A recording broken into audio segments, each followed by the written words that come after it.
सबसे पहले मैं आज आप तमाम व्यूअर्स को सबसे पहले मैं नमस्कार करना चाहता हूं और नमस्कार करके मैं आपसे एक बात कहना चाहता हूं कि इंग्लिश स्पीकिंग प्रैक्टिस जो हमारा एपिसोड चलता रहा है जिसमें एडवांस वोकैबुलरी भी है, प्रैक्टिकल इंग्लिश ग्रामर भी है, साथ में एक जनरल वोकैबुलरी है, वो भी प्लेलिस्ट में जुड़ जाएगा 1-2 दिन के अंदर में। जो हमारे दैनिक जीवन में शब्द आते हैं उन शब्दों को उसमें शामिल करने के लिए और आगे के जो एडवांस्ड वोकैबुलरी का जो हमारा एपिसोड आएगा उसमें आपको जो भी वोकैबुलरी हम आपको प्रैक्टिस के लिए बताएंगे, हम बोर्ड पे सिर्फ बताया करते थे, लेकिन आपकी आसानी के लिए मैं उसमें जो डिस्क्रिप्शन कॉलम है उसमें सारे के सारे वर्ब्स जो हैं, आपको जो क्रियाएं हैं, जो एक ही तरह के हिंदी की क्रिया को कई तरह से बोलते हैं, वो डिस्क्रिप्शन कॉलम में मिल जाएगा, जिससे कि आपको आसानी होगी, वीडियो को बार बार आगे पीछे नहीं करना पड़ेगा। मैंने यह चैनल पैसा कमाने के मकसद से शुरू नहीं किया है। मुझे एक नया जीवन मिला है। मैं 2 वर्षों से बिस्तर में बीमार पड़ा था। मेरे जीते रहने की कोई उम्मीद नहीं थी और जब मैं ठीक हुआ उसके बाद मुझे ऐसा लगा कि मेरे चले जाने के साथ ही मेरे जितने भी मेरे पास में जो भी शब्द थे, जो भी ज्ञान थे, वो मेरे साथ ही चला गया होता।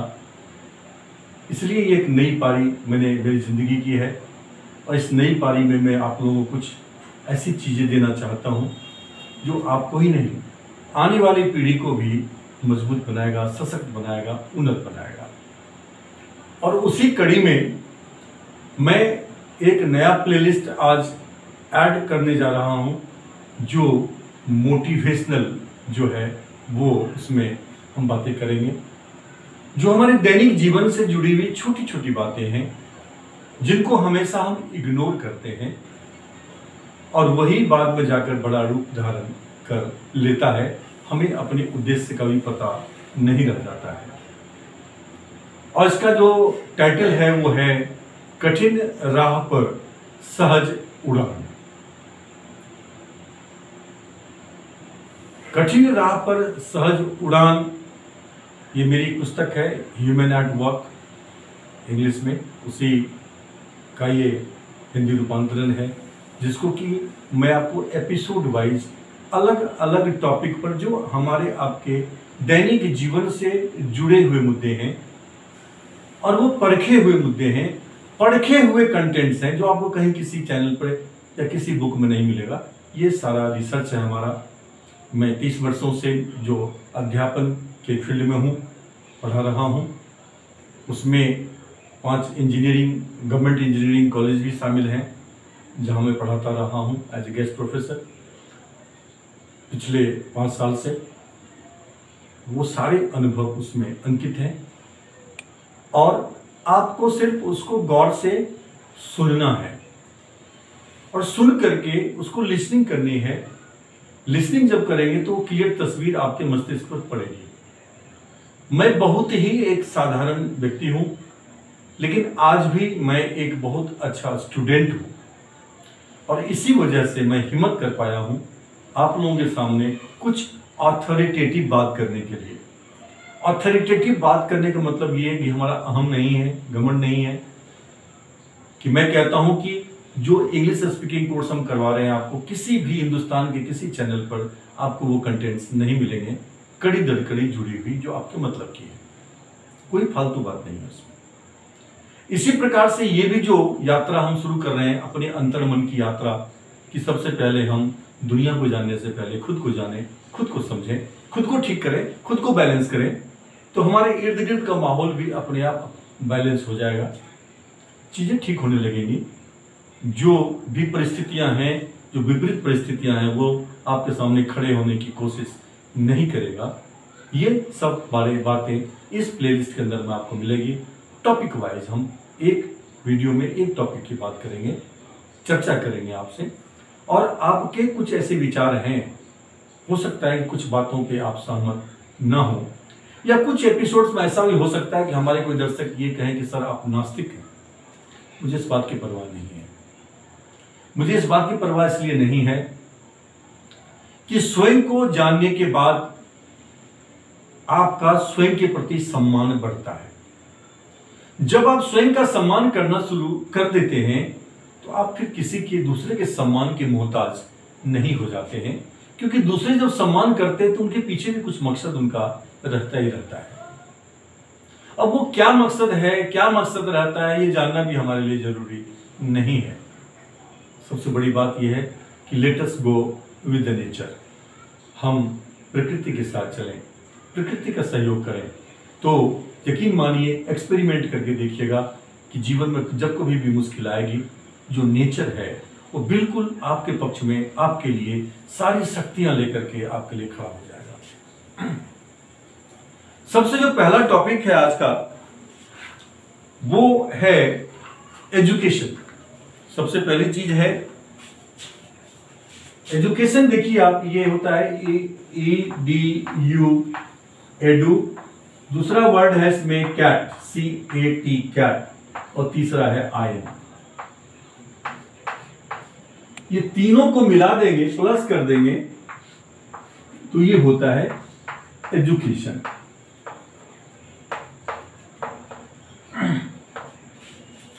जिसे हम आमतौर पर शिक्षा कहते हैं। हकीकत में अगर हम अपनी भारतीय संस्कृति के हिसाब से देखें तो भारतीय संस्कृति में शिक्षा शब्द था ही नहीं, इस शब्द को क्रिएट किया गया है। शिक्षा में विद्या में अंतर है, हम उसको अभी डिफरेंशिएट करेंगे और समझने की हम कोशिश करेंगे। एडू का मतलब होता है कि जोड़ते जाइए, keep on adding. Keep on adding का हिंदी अर्थ है कि जोड़ते जाइए।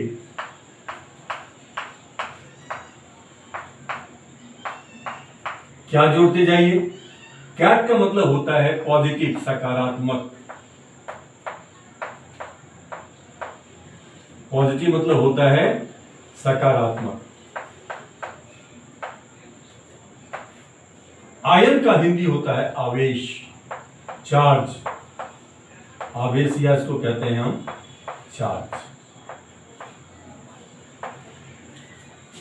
जो साइंस बैकग्राउंड से नहीं रहे हैं उनको थोड़े से यह समझने में हो सकता है कि दिक्कत होगी पॉजिटिव आयन क्या है। तो हम बता दें कि यह संपूर्ण ब्रह्मांड कण कण से बना है, पार्टिकल से बना है। उसमें जो पार्टिकल स्वतंत्र अवस्था में, यानी जिसको हम यूज नहीं कर सकते रेडिली, जो ऑक्सीजन हम सांस में लेते हैं वो ये ऑक्सीजन नहीं है, ये ऑक्सीजन है। इस को कहते हैं हम, इंग्लिश में कहते हैं मॉलिक्यूल, यानी ये फ्री पार्टिकल है जिसको हम सांस ले सकते हैं, यूज कर सकते हैं। फ्री पार्टिकल का मतलब है कोई भी कण जिसे आप रेडिली यूज कर सकते हैं। लेकिन जो पार्टिकल फ्री नहीं है, जैसे कि ये ऑक्सीजन है, ये फ्री नहीं है क्योंकि ये एटम है, ये परमाणु है, जिसे हिंदी में अणु कहते हैं। ये स्वतंत्र कण है और ये परमाणु है, इसे एटम कहते हैं, हिंदी में परमाणु कहते हैं। और ये परमाणु जो है इस पर कोई आवेश नहीं होता है, कोई आवेश नहीं, no charge, there is no charge on it. कोई आवेश नहीं होता है। कोई आवेश क्यों नहीं होता है?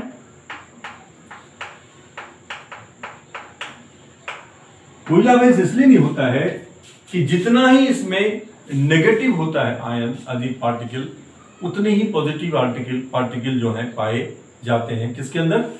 परमाणु के अंदर। तो इसमें है कि positive particle plus negative particle. अगर +11 को -11 से आप जोड़ेंगे, -11 से +11 को -11 से जोड़ेंगे तो ये 0 आएगा। यानी जितनी ही आपके अंदर में ऋणात्मक कण होगा उतना ही धनात्मक कण होगा, तो आप जो है बिल्कुल जो है उदासीन रहेंगे आप। Neither positive nor negative.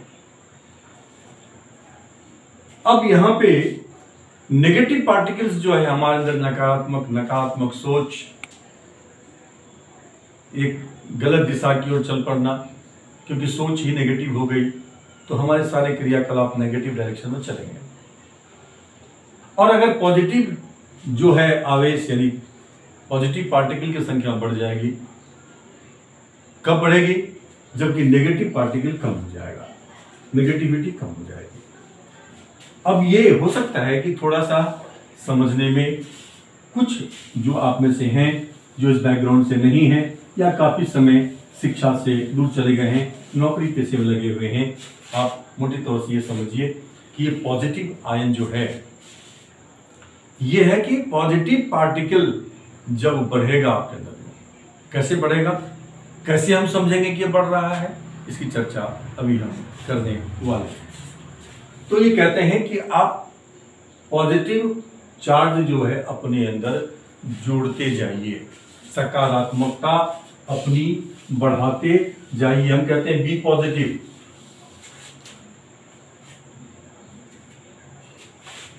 आप पढ़ते होंगे कि बी पॉजिटिव। अब इसको हम समझते हैं, बी पॉजिटिव क्या होता है।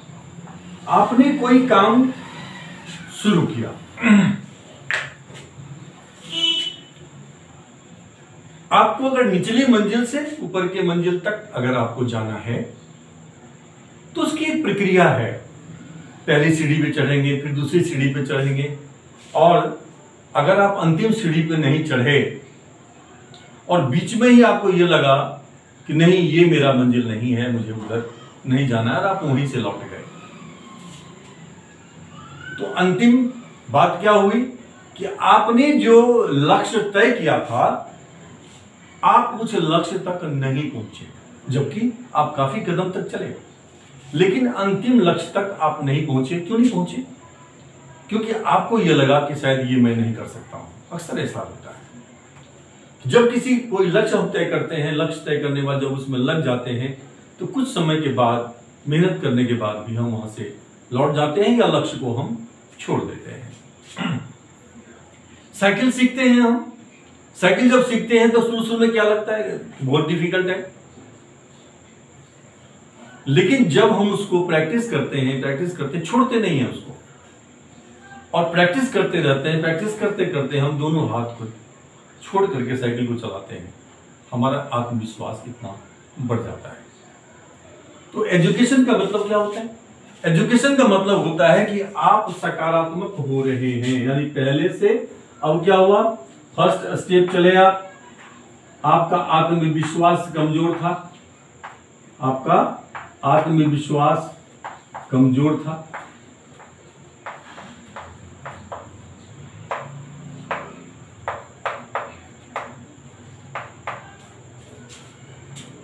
उसके बाद असफलता हुई, उस असफलता ने आपको सब सिखाया कि आप असफल क्यों हुए, किस वजह से हुए, उस वजह को आपने खत्म किया। दूसरे स्टेप में क्या हो जाएगा, आत्मविश्वास थोड़ा बढ़ा,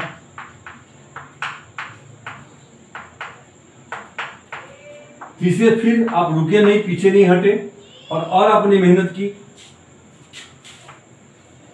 और थोड़ा बढ़ा, और उसके बाद होते होते जब आपका आत्मविश्वास पीक पे पहुंचा तो आपको पता भी नहीं चला और आप स्टार बन गए।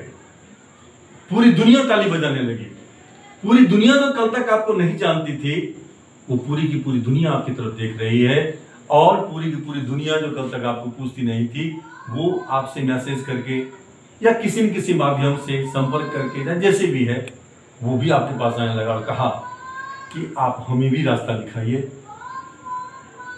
और वो जो सिचुएशन होता है क्या हो गया कि आप एक रोल मॉडल हो गए। मिमिक्री पहले कोई पेशा नहीं हुआ करता था, mimicry was never a profession, लेकिन आप देखते हैं कपिल शर्मा शो है, ऐसे कई शोज हैं, और वैसे व्यक्ति की वजह से जो रोल मॉडल बन गए, कई और लोगों के लिए भी रोजगार के उसने रास्ते खोल दिए। अभी जो चल रहा है हमारा इंग्लिश स्पीकिंग का, आपको शायद यह पता नहीं होगा कि अगर आपने सारे एपिसोड को ध्यान से देखा, प्रैक्टिस किया, तो नहीं कुछ तो अंग्रेजी के उस इलाके के आप सबसे बेस्ट टीचर बन करके आप हजारों कमा सकते हैं। यह भी एक पैसा बन सकता है, रोजगार दे सकता है आप। अब यहाँ पे एजुकेशन में जो एजुकेटेड हम हो रहे हैं, ये किससे पता लगता है? हम पॉजिटिव हो रहे हैं, ये किससे पता लगता है? आत्मविश्वास से, लेवल ऑफ कॉन्फिडेंस से। और इस लेवल ऑफ कॉन्फिडेंस से ही पता लगता है कि आप कितने एजुकेटेड हैं, कितने पॉजिटिव। एजुकेटेड का मतलब होता है पॉजिटिव, जो विषम से विषम परिस्थिति में भी मुस्कुरा सके, वह उसे कहते हैं कि ही इज हाईली एजुकेटेड। और ये एजुकेशन जो है, जो हम स्कूल में या कॉलेज में प्राप्त करते हैं डिग्री के हिसाब से, वहां क्या बताया जाता है? वहां अलग अलग विषयों की जानकारी दी जाती है। क्लास 10th तक जो दैनिक जीवन से जुड़ी हुई चीजें हैं, उसी के बारे में चर्चा है। उसमें इसलिए नहीं है कि आप अच्छे नंबर लाएं, सिर्फ वो दैनिक जीवन से जुड़ी हुई चीजें हैं जो शायद आप आगे ना भी पढ़ें, लेकिन वो आपकी जिंदगी में एक जनरल नॉलेज की तरह काम आएगा, इसलिए वो विषय पढ़ाया जाता है। तो जीवन की यात्रा जो है, इस जीवन की यात्रा में सबसे पहली चीज बता दें आपको हम कि 7 वर्ष की आयु में, 7 वर्ष की आयु तक पहुंचते पहुंचते आपके पास जीवन जीने के जो 80% अनुभव हैं, वो आ जाता है। You get almost 80% of experience that you need to lead a successful life। 7 वर्ष की आयु तक कैसे खाएं, कैसे पिएं, क्या करें, क्या ना करें, कैसे करें, ठीक है। बाकी जो 20% अनुभव जो हम स्कूल जाकर, कॉलेज जाकर, या किसी उस्ताद के यहाँ, किसी गैरेज में जाकर, किसी टेलर मास्टर के यहाँ कटिंग सीखकर, या किसी फैक्ट्री में जाकर के डाई बनाना या डायपर कुजी बनाना, ये सब जो 20% है, इस 20% में आता है आपका जो सब्जेक्ट नॉलेज है।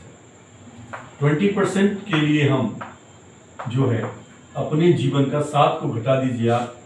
अगर आप 12वीं तक पढ़े हैं तो 5 वर्ष से पढ़ाई शुरू की जाती है, तो 14 साल।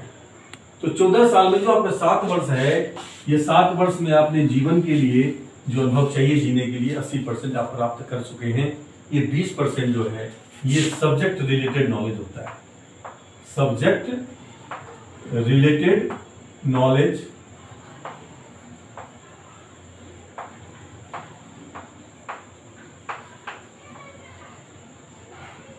अब ये नॉलेज की बात कर रहे हैं हम, सब्जेक्ट रिलेटेड नॉलेज है। ये नॉलेज क्या देता है हमें, तो हम समझेंगे इसको कि नॉलेज हमें क्या देता है। नॉलेज होता क्या है? नॉलेज कहते हैं कि किसी चीज की ज्ञान, जिसे कहते हैं आप नॉलेज, इसे हिंदी में ज्ञान कहते हैं। ज्ञान क्या है? परिभाषा। किसी चीज की अगर आप परिभाषा जानते हैं तो आपके पास नॉलेज है। This is called definition in English. ये डेफिनेशन यानी कि परिभाषा अगर आप जानते हैं किसी भी विषय के, किसी भी चीज का। पंखा क्या है? पंखा एक विद्युत यंत्र है जो 3 पंखी पे चलती है और हवा देता है, ये परिभाषा है। लेकिन परिभाषा है आपके पास में, जब तक आपको उस ज्ञान को प्रयोग में लाने की क्षमता जब तक नहीं आएगी, तब तक वह ज्ञान जीवन भर आपका मित्र नहीं बन सकता। तो नॉलेज के साथ क्या चाहिए? हो गया नॉलेज, दिस इज नॉलेज। अब ये जो ज्ञान है और नॉलेज क्या हो गया? डेफिनेशन प्लस कैसे करें, उस कैसे प्रयोग करें, उस ज्ञान का कैसे प्रयोग करें।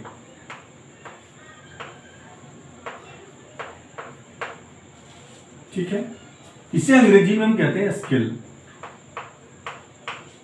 किसी भी ज्ञान को कैसे हम प्रयोग में लाएं, इसे हम स्किल कहते हैं।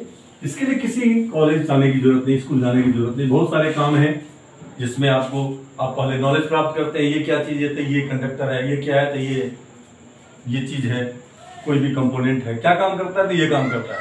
फिर आप उसको क्या करते हैं, सीखते हैं कैसे काम करता है, ये कैसे गड़बड़ हो जाए क्या करना पड़ेगा, वगैरह वगैरह। तो ये नॉलेज प्लस स्किल है। यहाँ पे ये नॉलेज प्लस स्किल, नॉलेज किसी भी फील्ड में आप काम कर रहे हैं,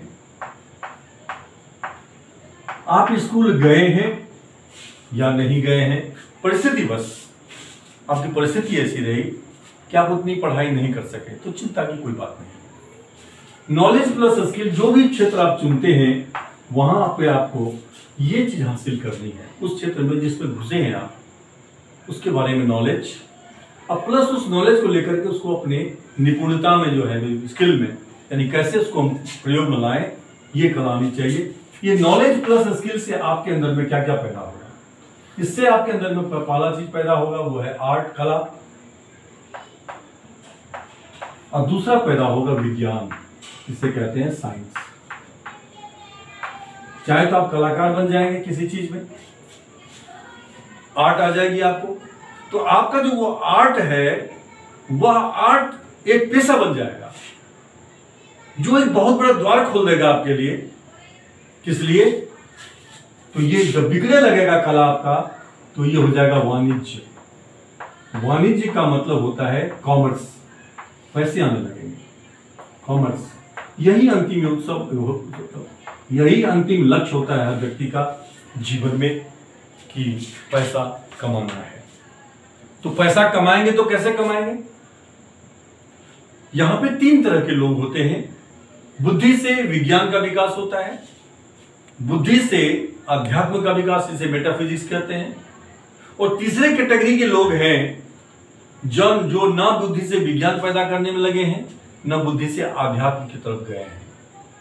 तो तीसरे कैटेगरी लोग डिग्री लेकर घूम रहे हैं, कोई 12वीं पास है, कोई बीए पास है, कोई एमए पास है, कोई 3 बार पीएचडी कर लिया है, लेकिन उस ज्ञान को आपने प्रयोग में लाने का, उससे उत्पादकता, कला या विज्ञान या वाणिज्य पैदा करने की अगर आपने हैसियत नहीं की, तो कोई भी सरकार, कोई भी व्यवस्था आपकी कोई मदद नहीं कर सकेगा। चाहे आप जितनी भी आवाज उठाएं, जितने भी आंदोलन कर लें, जितना भी आप कोश लें, उससे कोई फर्क पड़ने वाला नहीं है। अब यहां पे कला बिकेगा तो वाणिज्य पैदा होगा, यानी कि वो बिकने लगेगा, लोग देखने लगेंगे, पैसे मिलने लगेंगे। अब इस कला को आप क्या कर रहे हैं? सेल कर रहे हैं। अगर आपने बुद्धि को विज्ञान की तरफ ले गए, साइंस का मतलब होता है अतिरिक्त ज्ञान, अतिरिक्त additional knowledge is called science. किसी भी विषय का अतिरिक्त ज्ञान है तो आपके पास उस विषय का विज्ञान है। सामाजिक भी विज्ञान है, जीव विज्ञान है, भौतिकी विज्ञान है, रसायन विज्ञान है, ढेर सारे जितने हैं सब विज्ञान है। तो जब आपने अपने अतिरिक्त ज्ञान से उससे कुछ चमत्कारी चीज बना दी आपने, जिससे सामान्य जन का जो दैनिक जीवन है वो पहले से अधिक आरामदायक हो जाए या सहज हो जाए या ज्यादा उपयोगी बना दे उसके जीवन को, तो वह इसको खरीदेगा। He will buy it, ये will sell, ये भी बिकेगा तो कॉमर्स पैदा करेगा, और ये भी बिकेगा तो ये भी कॉमर्स पैदा करेगा। और तीसरा है ट्रेड, व्यापार। आप व्यापार करते हैं, जहां पे आप लगाते हैं, पूंजी लगाते हैं और पूंजी से पूंजी कमाते हैं, वह भी वाणिज्य पैदा करेगा। अब आपको यह टटोलना है कि इसमें से कौन सा ऐसा सेगमेंट है, कौन सा ऐसा क्षेत्र है जिसको मुझे अपना कैरियर बनाना है। और फिर जब आप लग गए तो आप लग जाइए ये हासिल करने में, निपुणता हासिल से कहते हैं knowledge plus skill is equal to competence, यानी निपुणता। आप में जब निपुणता आ जाएगी तो उस निपुणता की वजह से वो चीज बिकने लगेगी, वह सेवा बिकने लगेगी, सर्विस बिकने लगेगी, या वो प्रोडक्ट बिकने लगेगा। सामान बिकता है या निपुणता बिकती है, आपकी कलाकारी बिकती है, या आपका विज्ञान बिकता है, या सामान बिकता है। आपके पास बेचने के लिए कुछ ना कुछ तो होना चाहिए। अगर आपके पास बेचने के लिए कुछ नहीं है तो बेचने के लायक कौन सी चीज है जो आप अपने पास इकट्ठा कर सकते हैं, इसके माध्यम से वो आपको करनी पड़ेगी। इसे कहते हैं हम निपुणता। जिस किसी भी क्षेत्र में आप निपुणता जितना अधिक हासिल करते जाएंगे, आप उत्कर्ष की ओर बढ़ते चले जाएंगे। ये क्लियर? अब इस एजुकेशन में पॉजिटिव जो लोग होते हैं, यानी जो एजुकेटेड होते हैं, इसके लिए किसी स्कूल या कॉलेज जाने की आवश्यकता नहीं है, क्योंकि स्कूल और कॉलेज में तो जाकर के आप नॉलेज हासिल करते हैं। वह नॉलेज आप अपने जो कोई गुणी व्यक्ति हैं उनके पास, चाहे उस्ताद है कि किसी मिस्त्री है, बहुत बड़ा मिस्त्री है, या कोई गुणी व्यक्ति है, गुणी व्यक्ति के पास जाके वो गुण आप सीख लेते हैं। तबला बजाना है, हारमोनियम बजाना है, डांस करना है, कुछ भी, एनीथिंग। तो किसी गुणी व्यक्ति के सानिध्य में जाके जब आप गुण हासिल करते हैं और उस गुण को आप जो है ना चमत्कारी प्रदर्शन में बदल देते हैं, आप चमत्कारी हो जाते हैं, यानी चमत्कार पैदा करते हैं, लोगों को आकर्षित करते हैं, तो उस स्थिति में लोगों को जो है, लोग आपके कस्टमर हैं, वो अपने हिसाब से जो उनकी रिक्वायरमेंट है उस हिसाब से उस प्रोडक्ट को या उस आर्ट को या उस नॉलेज को with art, knowledge with skill, जो, क्योंकि आपके कैटलॉग आता है, आप फ्रीज खरीद के लाते हैं, उसमें कैटलॉग रहता है, हिंदी में भी रहता है, अंग्रेजी में भी रहता है। उस प्रोडक्ट के साथ आपको कैसे उसको हैंडल करेंगे, ये कंपनी वाले भी वो आपको साथ में देते हैं। अगर वो नहीं देंगे आपको साथ में तो फिर आपको परेशानी आएगी, इसलिए ये चीज बहुत जरूरी है। अब बात बचती है कि क्या शिक्षित होने के लिए किसी स्कूल एजुकेशन की या किसी कॉलेज एजुकेशन की जरूरत है? बिल्कुल नहीं। आपको ज्ञात हो कि आपके समाज के अंदर में अधिक पैसे कमाने वाले कौन लोग हैं? वो गुणी लोग हैं या पढ़े लिखे लोग हैं? तो आपको पता चलेगा कि आपके समाज में अधिक पैसे कमाने वाले जो हैं वो कौन हैं? वो कम पढ़े लिखे लोग ज्यादा हैं, लेकिन गुणी है। उनके पास बेचने के लिए कुछ ना कुछ है, और जिस चीज को बेच रहे हैं उसमें अपना वो जो स्किल है, निपुणता है, वो भी बढ़ा रहे हैं। और दूसरी चीज है कि रिलेशनशिप विद द कस्टमर्स, जो आपके चाहने वाले हैं, जो ग्राहक हैं आपके, इस धरती पर दो ही संबंध है। तीसरा तो अज्ञात है जिसको हम जानते ही नहीं, लेकिन जिनको हम जानते हैं वो चाहे तो हमारा ग्राहक हो सकता है या वो हमारा रास्ता रोकने वाला हो सकता है, जो हमारी प्रगति को रोकने वाला है। तो एक पक्ष अगर ग्राहक है तो दूसरा पक्ष आपका दुश्मन है, और दुश्मन आपका नहीं है। दुश्मन वो इसलिए है क्योंकि वो जिस गति से आप बढ़ रहे हैं आगे, उस गति से वो नहीं बढ़ पा रहा है, वो गुण भी अपनी विकसित नहीं कर रहा है। तो वो ये चाहता है कि मैं इसी को रोक दूं, मैं अपने आप को ना बढ़ाऊं, इसी को रोक दूं। ऐसे लोगों की चिंता करने की जरूरत नहीं है। अपना काम करते रहिए, ईमानदारी से चलते रहिए। ये जो है मैसेज है आज का। और इसके साथ ही मैं आपसे ये कहना चाहूंगा कि ये जो एपिसोड हमारा चल रहा है इंग्लिश स्पीकिंग कोर्स का वोकैबुलरी सहित, इसके अतिरिक्त भी विषय हम ला करके आपके समक्ष लाएंगे एक एक करके। और संवाद शक्ति एक कॉमन चीज है, कम्युनिकेशन पावर, कि आपके अंदर बोलने की क्षमता, क्योंकि आप गुणी हैं, आपके पास कोई क्वालिफिकेशन नहीं है, लेकिन अगर आपको संवाद करना आता है कि इंटरनेशनल लैंग्वेज में, दैट इज इंग्लिश, तो आप कहीं भी अपने लिए मार्केट खोल सकते हैं। सारे मार्केट आपके लिए खुले हुए हैं। आप जहां भी जाएंगे वहां आप कॉमर्स पैदा करेंगे, वाणिज्य पैदा करेंगे, अधिक से अधिक व्यापार करेंगे। और इसी आशय से मैं आज का यह जो एपिसोड है मैं यहीं पे समाप्त करता हूं। मुझे उम्मीद है कि आपको ये कंटेंट्स अच्छा लगा होगा, और अगर अच्छा लगा है तो आप अपनी लाइक और कमेंट्स जरूर देंगे। ये फर्स्ट एपिसोड है, अभी बहुत सारे टॉपिक पे हम बात करने वाले हैं। ये मैंने छोटा सा एक इंट्रोडक्टरी जो आज सेशन है, आज पहला सेशन है। और जो नए आए हैं मैं आपसे ये निवेदन करूंगा कि आप अगर पहली बार आए हैं और अगर हमारा स्टाइल ऑफ एक्सप्रेशन, जो स्टाइल ऑफ हमारा जो प्रेजेंटेशन है, कंटेंट्स है, कॉन्सेप्ट है, वो अगर आपको पसंद पड़ता है और अगर आपको लगता है कि आप या आपके बच्चों को इस सीरीज से मार्गदर्शन मिल सकता है, रास्ता मिल सकता है, तो आप इस चैनल को जरूर सब्सक्राइब करें। With that let us call it a day. Have a nice day. Thank you very much. See you in the next episode.